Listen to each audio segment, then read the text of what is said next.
ஒரு கோவிலில் சுயம்புவா விக்கிரகம் இருக்குது அல்லது பிரதிஷ்டா விக்கிரகம் இருக்குது. சில சக்தி வாய்ந்த மகான்களுடைய பிரதிஷ்டை கோவிலில் இருக்குது. ஆனால் என்ன ஆகுதுன்னா, அர்ச்சகருடைய அலட்சியம் அல்லது சேவார்த்திகளுடைய தோஷம், இதனால் நாளாக நாளாக அந்த கலை குறைஞ்சிட்டு வருது. மூலமூர்த்தியினுடைய மகிமை குறைஞ்சிட்டு வருது. அப்போது கோவில்கள் வர வர சக்தி இழக்கின்றன. அப்படி இருக்கிற போது அது பிரதிஷ்டை பண்ண காலத்தில் அந்த கோவிலில் எவ்வளவு எஃபெக்ட் இருந்துச்சோ அவ்வளோ எஃபெக்ட் இப்போ இருக்கிறது இல்லை. அப்போ நமக்கு அவ்வளோ பலன் கிடைக்கிறது இல்லை.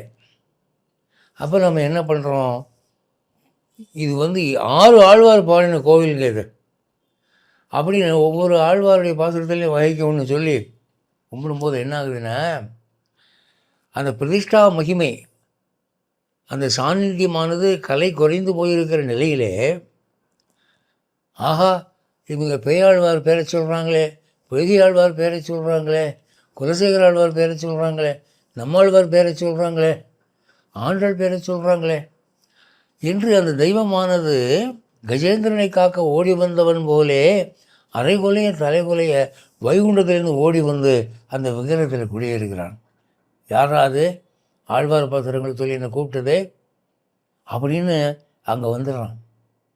அப்போ என்ன ஆகுது, பிரதிஷ்டா மகிமை கலை குறைஞ்சி போன அந்த விக்கிரகத்தில் ஃப்ரெஷ்ஷாக புத்தம் புது பிரதிஷ்டையான மாதிரி ஒரு எஃபெக்ட், அதாவது பகவத் சாநித்தியம் 100% அங்கே ஃபில்லப் ஆகிடும். இதுக்காக யாரும் வேத பிராமணன் பிரதிஷ்டை பண்ணலை, மந்திரம் சொல்லலை, யாகம் பண்ணலை, கும்பாபிஷேகம் பண்ணலை. சும்மா ஆழ்வார் பாசுரங்களை சொன்னீங்க, அதுக்கு இது நடக்குது. அப்போது உங்களுக்கு 30% தான் பவர் இருக்குது அப்படிங்கிற மாதிரி ஒரு விக்கிரகத்தில் 100% பவர் இன்ஸ்டண்ட்டாக வர்றதுக்கு ஆழ்வார் பாசுரங்கள் உதவுது. மகான்களுடைய பாசுரங்களை சொல்லி தெய்வத்தை வணங்கும்போது ஃபுல் பவர் எங்கிருந்தோ வருது. அப்போ ஆழ்வார்களுக்காக, அவர்கள் முகத்துக்காக பகவான் நமக்கு அருள் செய்கிறார். அப்போ அது ஒரு முக்கியமான காரணம் இல்லையா?